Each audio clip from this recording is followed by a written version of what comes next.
Burning stocks में सबसे पहले वीएलए मैम आईआरएफसी इसको देखिए। वैसे रेलवे एज अ पैक पर ही हम देख रहे हैं कि काफ़ी ज़्यादा प्रेशर है, सेंटिमेंट ड्रिवन ये हो रहा है जो हो रहा है, क्योंकि इनका तो अब मिडिल ईस्ट से कुछ लेना देना नहीं है। लेकिन हाँ, इस शेयर में आज हमने 6% से ज़्यादा की गिरावट देखी। जनवरी 2024 के बाद पहली बार ऐसा हुआ है ये स्टॉक 100 रुपये के भी नीचे फिसल गया है। एक महीने में 15% और 6 महीने में करीब 20% के आसपास की गिरावट स्टॉक में आ चुकी है। पिछले हफ्ते आपको याद होगा इसका ओएफएस आया था, सरकार ने हिस्सेदारी बेची थी। 104 रुपये 12 पैसे का इंडिकेटिव प्राइस था। तो जिन्होंने ओएफएस में पैसा लगा लिया, हालांकि रिटेल बच गया था, रिटेल ने केवल 2% ही सब्सक्राइब किया था। स्मार्ट रहे हैं रिटेल इन्वेस्टर्स, और संस्थागत निवेशकों ने भी पूरा नहीं भरा था। ये कोटा जो उनका था 95% ही भरा था, और इसीलिए सरकार ने जो ओवर सब्सक्रिप्शन वाला पार्ट था उसको एक्सरसाइज नहीं किया था। तो मेरे को कम से कम अच्छा लग रहा है कि जिन्होंने नहीं सब्सक्राइब किया, नहीं लिया, उनका पैसा डूबा नहीं है। अब 100 रुपये के नीचे कई लोगों को लग रहा होगा, जो बाहर बैठे हैं, जिन्होंने नहीं लिया कभी या फिर हायर लेवल्स भी देखे आईआरएफसी में, उनको लग रहा होगा कि काफ़ी लुक्रेटिव लेवल इसमें आ गए हैं। सही सोच रहे हैं वो, जिसको नया लेना है 100 रुपये के नीचे मिल रहा है आईआरएफसी? नहीं, रिटेल इसलिए बच गए क्योंकि वो मनी 9 के शोज देख रहे हैं और उस समय क्योंकि संस्थागत इंस्टीट्यूशंस तो नहीं देखते, लेकिन रिटेल पार्टिसिपेशन तो देख ही रहा है, वो बच अच्छा, गया इसीलिए because we have said that. इसीलिए संस्थागत निवेशक फंस गए। Just on the lighter note थोड़ा हंस लेते हैं, मार्केट बहुत स्ट्रेसफुल है और निफ्टी बैंक ही एज आई सेड 29,350 के आसपास आ रहा है। तो पहला टारगेट तो मोस्ट लाइकली आपको मिल जाएगा जिनकी बात की थी, 60,000 की पुट वगैरह जो भी थे, आप देख लो, थोड़ा प्रॉफिट मिले तो लेकर निकलने की कोशिश भी करना, देखते नहीं रहना। आईआरएफसी पर वापस आ रही हूँ मैं कि जब ये ओएफएस आया था संदीप जी, मैंने बोला था कि इसने सेंटिमेंट्स बिगाड़ दिए हैं। और रही बात कि इट इज लाइक कि या तो ये 106-7 के ऊपर क्लोज हो तब ये एक है, क्योंकि 100 रुपए टूटेगा नहीं टूटेगा यहाँ पर एक डाउट था। और देखिए ना, और ये भी बोला था कि अगर 100 रुपए टूटा बाय चांस तो ये 97 भी आ सकता है, और कहाँ रुकेगा उसकी क्लैरिटी नहीं थी। तो वही हो भी रहा है, अभी भी इसको खरीदना नहीं है, स्टे अवे, अभी थोड़ा सा रुक जाइए, क्योंकि मुझे अभी भी लग रहा है कि इसमें वीकनेस कंटिन्यू होगी। और वो जो बॉटम बाइंग अपॉर्चुनिटीज जो होती है ना, it's not that price, it is, मतलब I don't want anybody to scare, अगर आप है तो निकल जाओ, आपकी मर्जी है, बट मुझे तो लग रहा है कि 86-85 आएगा। सो आई एम जस्ट, मैं अभी भी इसको देखूंगी कि आ रहा है क्या और वहां पर भी खरीदना है क्या। So I'm just seeing it is about to touch 85, 86, but I'm not saying that you got to buy at that price. Let it come, let it we'll review it again कि वहां पर खरीदना है या नहीं। बट अभी तो अगर आप हो तो सिंसियर सजेशन एडवाइस ये है कि अगर आप 85 वगैरह नहीं देखना चाहते तो फिलहाल निकल जाइए। ओके, ठीक है, 85 तक का आप नहीं देखना चाहते इस लेवल स्टॉक को, तो इस स्टॉक से निकल जाइए और नई खरीदारी तो नहीं ही करनी है इस स्टॉक में। फिनो पेमेंट्स बैंक, जरा इसको देखिए मैम। आज इस स्टॉक में ना हमने दोनों तरफा मूव बनता हुआ दिखा। इसमें हमने 165 रुपये 1 पैसे का 52 वीक लो बनाया। इसने स्टॉक ने 14-15% तक गिर गया था आई थिंक, और उसके बाद शेयर में काफ़ी अच्छी रिकवरी भी हमने देखी। इनके एमडी एंड सीईओ हैं ऋषि गुप्ता साहब, उनकी गिरफ्तारी हो गई है और ये डीजीजीआई हैदराबाद की ओर से की गई है। कुछ टैक्स नॉर्म्स, टैक्स कंप्लाइंसेस का जुड़ा हुआ मामला है। इनके बिजनेस पार्टनर से जुड़ी जांच हुई थी, जिसके बाद डीजीजीआई का ये फैसला या फिर जो एक्शन है वो होता हुआ दिखा है। कुछ जाली इनवॉइस से जुड़ा हुआ मामला है जिससे सरकार को रेवेन्यू लॉस हुआ है, ये एक रिपोर्ट में निकल के सामने आया। इसकी पुष्टि नहीं हुई है और इसी वजह से ये डीजीजीआई हैदराबाद का एक्शन हुआ है, जिस वजह से एमडी एंड सीईओ साहब को गिरफ्तार कर लिया गया। फौरी तौर पर इनके जो सीएफओ हैं केतन मर्चेंट साहब, उनको एमडी एंड सीईओ नियुक्त कर दिया गया है। अब उनकी नियुक्ति से बाजार में राहत आई है या फिर लोअर लेवल्स पर एक 52 वीक लो बनने के बाद लोगों को वैल्यू दिखी है। फिनो पेमेंट्स बैंक में मैम रिकवरी तो बहुत शानदार है आज, कैसे अप्रोच करें स्टॉक को? थोड़ा सा रुक जाएंगे तो बेहतर है, मतलब ये रिकवरी सस्टेनेबल जैसी नहीं लगती, तो थोड़ा सा रुकिए और कम से कम 2-4 दिन बाद, मतलब ये हो सकता है कि 210 दिख जाए तो हाई रेंज से मिस हो गया, वैसा वाला नहीं है ये। तो थोड़ा सा रुकिए, इसको 2-4 दिन ट्रेड होने दीजिए 160 और 190 की इसी रेंज में, और लेट इट प्रूव कि इसके लिए एक सपोर्ट के तौर पर काम आ रहा है। और वैसे भी मतलब बिजनेस में कुछ धांधलियां हैं, ये कोई न्यूज नहीं, ये वाला कंसर्न नहीं है।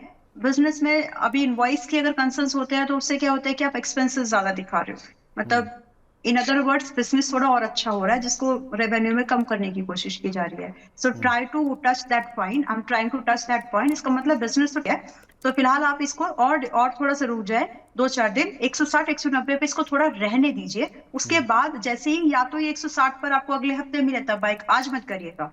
नेक्स्ट वीक अगर आपको 160 पर वापस मिले फिर खरीदिए, तब उस समय तक इसका जो बॉटम वगैरह है, जो प्राइस है, सपोर्ट है, वो डिफाइंड हो जाएगा और आपको स्टॉप लॉस मिल जाएगा कि 140 का रखना है या 145 का या फिर सिर्फ 150 का। So next week most likely आपको 160 190 की रेंज में ही मिलेगा विद द मोर क्लैरिटी कि स्टॉप लॉस कहां पर करना है। वो एनीवेज जो इसमें टारगेट की पॉसिबिलिटीज बनेंगी, रेंज वही है, बाइंग भी वही है, लेकिन समय समय की बात है।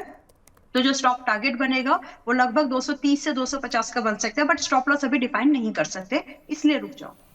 ठीक है, रुक जाओ। 160 रुपये तक भी आपको शायद ये स्टॉक आता हुआ नजर आएगा। अदानी ग्रीन और अदानी ग्रुप स्टॉक्स पर आपकी क्या व्यू है मैम? आज क्या है ना कि अदानी ग्रीन में हमने 6.5% तक की गिरावट देखी है। वैसे बाजार कमजोर है, लेकिन इनके लिए खराब खबर आई है।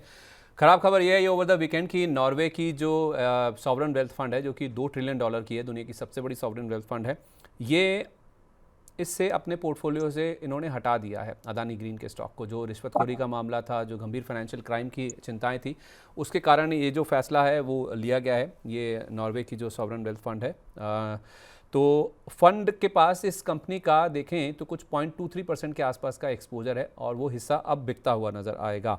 अब गौतम अदानी साहब पर देखें तो यूएस का जो डिपार्टमेंट ऑफ जस्टिस है या फिर सिक्योरिटीज एक्सचेंज कमीशन, यूएस का जो रेगुलेटर है, उनकी ओर से फ्रॉड और रिश्वत के जो आरोप लगे थे, उसके बाद ये जो फैसला है वो लिया गया है, जिसके ऊपर बाजार ने नेगेटिवली रिएक्ट किया। एक बार चार्ट दिखा दीजिए इसका।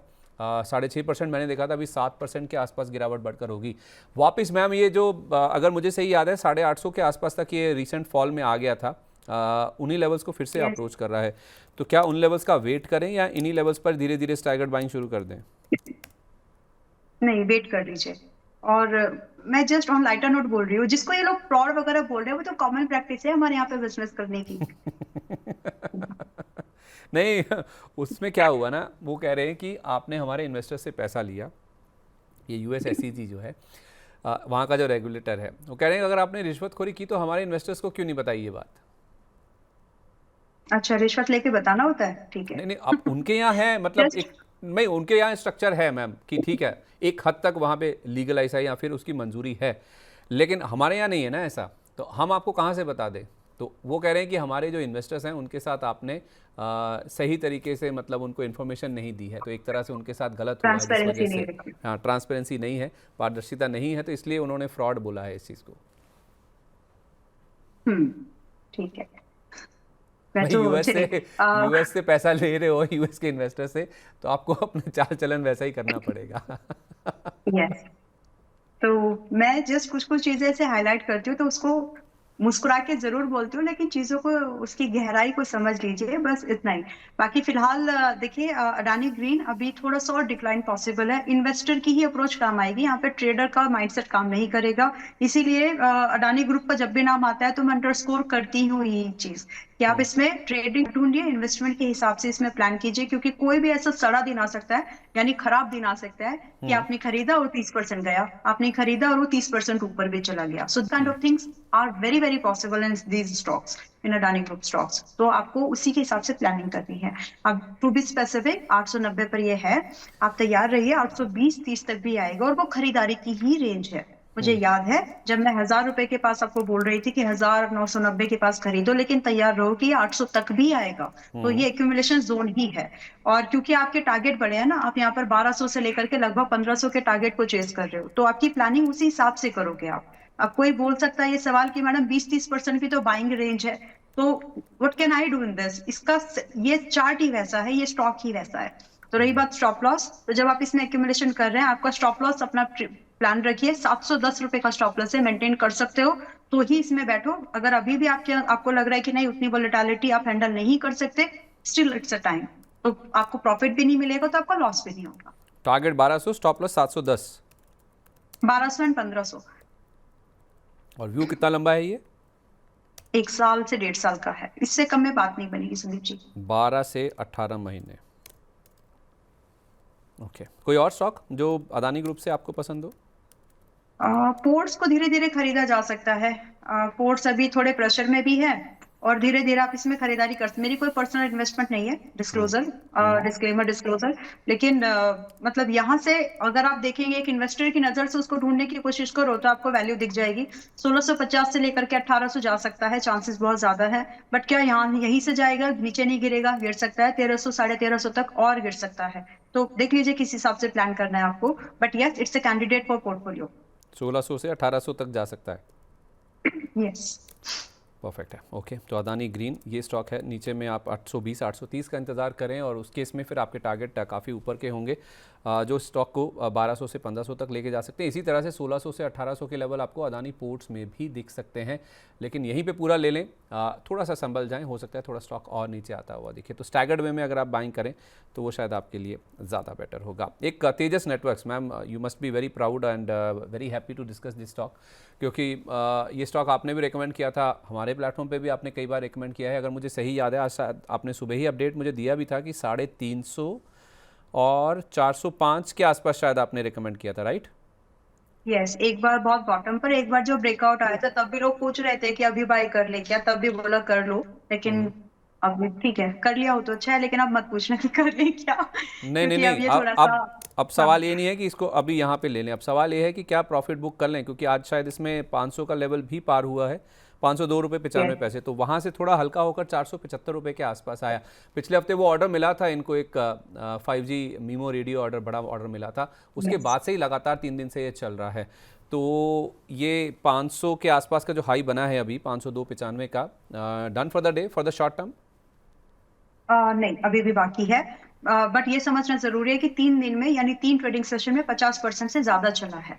तो 320 वाला काउंटर आपका 500 गया, इसका मतलब आप कितना अच्छे गेन पर शॉर्ट टर्म में आए हैं, तो उसमें प्रॉफिट बुकिंग आती है। बस उसको अगर आप हैंडल कर सकते हैं विद योर पोजीशन, अब आपका एक्सपोजर कितना उसके हिसाब से डिसाइड कर लीजिए। बट मैं आगे के टारगेट्स आपको अभी भी बता सकती हूँ कि कहाँ के इसमें और पॉसिबिलिटीज है। मैं एक साल में तो इसको 7 से जाते हुए देखती हूँ, पहले ही बता चुकी हूँ, बट अभी अगर शॉर्ट टर्म का मार्च का अगर एक मैं आपको टारगेट और देना चाहूँ टू बी प्रिसाइज, 520 और 550 तो दिखता है अभी भी। तो अब आपको डिसाइड करना है। अब इसके लिए इन 2 टारगेट्स पॉइंट वाइज आप बात करेंगे तो लगभग ज्यादा नहीं है, मैं पॉइंट वाइज बताऊंगी आपको ताकि आपको स्टॉप लॉस समझ में आए। 22% का और अपसाइड बाकी है, बट अगर यहाँ से आपका स्टॉप लॉस आपको देखना है तो 15% का स्टॉप लॉस है, यानी आज की पूरी कैंडल आपको खो देनी है, 400 रुपए का स्टॉप लॉस आप मेंटेन करना है। तो इफ यू आर कंफर्टेबल बिल्कुल कर सकते हैं, मार्च तक के टारगेट और यही स्टॉप लॉस रहेगा। ठीक है, ओके, परफेक्ट है। कुछ स्टॉक्स ऐसे भी हैं। डिस्क्लोजर भी दे देती हूँ, ये हमारे मेंबर्स के पास रही है रिकमेंडेशन, क्योंकि कॉन्फ्लिक्ट ऑफ इंटरेस्ट नहीं होना चाहिए। मतलब मेंबर्स को भी रिकमेंड करके रखा है, क्योंकि 320 और 400 के भाव पर, 320 पर एक्चुअली, तो वो सिचुएशन नहीं आनी चाहिए। तो हमारे मेंबर्स के पास ये शॉर्ट टर्म आइडिया और इन्वेस्टमेंट आइडिया दोनों के तौर पर दिया गया है। परफेक्ट, ठीक है, ओके, ये आपने बताया भी था पिछले हफ्ते भी जब हमारी बात हुई थी, उस समय भी आपने कहा था। एक आखिरी लिस्ट आपके सामने रख रहा हूँ, ऐसे स्टॉक्स जिन्होंने आज अपना 52 वीक लो टच कर दिया, 52 हफ्ते के निचले स्तर पर पहुँच गए। उसमें RVNL है, जब मैंने लास्ट देखा था तो ये लेवल्स थे जो कि स्क्रीन पर दिख रहे थे। इसमें कई सारे नाम हैं मैम, एनर्जी प्ले भी हैं इसमें, जैसे सुजलॉन हुआ, रिलायंस पावर हुआ, इरिडा हुआ, ये ऐसे नाम भी हैं। तो ये जो स्टॉक आपके सामने हैं स्क्रीन पर दिख रहे हैं आपको, ज़्यादा बड़ा टिकट साइज़ नहीं है किसी का भी, 300 सवा 300 से ज़्यादा। तो ये जो 52 वीक लो वाली स्टोरीज हैं, इनमें से 2-3 ऐसे नाम जो आपको अच्छे लग रहे हों, या फिर सबको अवॉइड करें? नहीं, सब अवॉइड करने लायक नहीं है। अवॉइड करने वाले नाम मैं पहले सामने बोली, ओला को अवॉइड करिए, आर पावर को अवॉइड करिए, टीन इंडिया का 2800 ट्रिगर्ड हो गया, ट्यूब इन्वेस्टमेंट इंडिया जो है, मैं इसको टीन इंडिया बोल देती हूँ, मैं वापस आऊंगी इस पर। RVNL खरीद सकते हैं। जो अवॉइड करने वाले बिल्कुल मतलब डू नॉट टच वाली जो स्टॉक्स है वो ओला है, वो उसमें दूसरा स्टॉक आपका है रिलायंस पावर का, यानी आर पावर का है। ओला में भी आपका स्टॉप लॉस मेंटेन करके ही चलिए। सुजलॉन आप एक इन्वेस्टर के तौर पर खरीद सकते हैं, इन्वेस्टर के तौर पर ट्रेड मत करना। 37 रुपीज का स्टॉप लॉस रखिए कि अगर वो हिट हो जाए तो दोबारा और सस्ता आपको मिल जाएगा, वो क्लैरिटी रखिए। सुजलॉन आज आप थोड़ा बहुत खरीद सकते हैं, RVNL भी खरीद सकते हैं। तो बिल्कुल खराब लिस्ट में जिसको रखे कि नहीं अभी छोड़ दो, भंगार कैटेगरी जिसको बोल देते हैं, बुरा मत मानिए, लेकिन जस्ट लाइक मतलब ऐसे वर्ड बोलूंगी तो शायद लोग थोड़ा ना और अच्छे से समझ जाएंगे। मतलब उनके बिजनेसेस में जहाँ पे रेवेन्यू नहीं है, मैनेजमेंट अच्छा नहीं है, नैरेटिव मार्केट में अच्छा नहीं आ रहा है, कुछ तो हो जिसको आप पकड़ के बैठ सके, तो वो चीज नहीं दिख रही है उनमें, इसलिए उनको छोड़िए। आर पार मैं इसलिए बता रही हूँ क्योंकि जो इनके मालिक हैं उनके घर सीज हो रहे हैं। ओला इलेक्ट्रिक में इसलिए बता रही हूँ क्योंकि जो कि उनका उनका फोकस दूसरे बिजनेस में शिफ्ट हो रहा है, उनका जो मार्केट शेयर है कोई टीवीएस जैसी कंपनीज की तरफ शिफ्ट हो रहा है। तो जहां पर आपको बिजनेस के या फिर मैनेजमेंट में एक बड़ा चीज दिखे, वहां पर दूरी बना लेनी चाहिए, और उन दोनों में वही कंडीशन मुझे लगती है। दूसरा स्टॉक टीटीएमएल को भी फिलहाल आप चाहें तो अवॉइड लिस्ट पे रख सकते हैं, इसको अभी मत खरीदिए। टीटीएमएल अभी बहुत वीक है, 39.50 पर है, मोस्ट लाइकली 34-35 आएगा। So don't buy this dip, ये खरीदने लायक डिप नहीं है, वेट एंड वॉच वाला है, अगर हो तो निकल जाओ फॉर नाउ। दूसरा जो आपका एक और स्टॉक है लेटेंट व्यू, स्क्रीन पर नहीं है, और ये स्टॉक भी बहुत मतलब वीकनेस की तरफ कंटिन्यू रखा है। यहाँ पर 290 का भाव आना है और अभी चल रहा है 320 पर। 290 पर खरीदारी कर सकते हैं, थोड़ा सा आज नहीं। बाकी ठीक तो है। जो स्टॉक्स है आरबीएनएल, सुजलॉन, इन सब पर व्यू में दे चुकी है। इरेडा भी अच्छा है, लॉन्ग टर्म इन्वेस्टमेंट के लिए ही ठीक है। इरेडा चल नहीं रहा है, पता नहीं कब चलेगा, लेकिन जब भी चलेगा तो भागेगा, दैट्स द व्यू।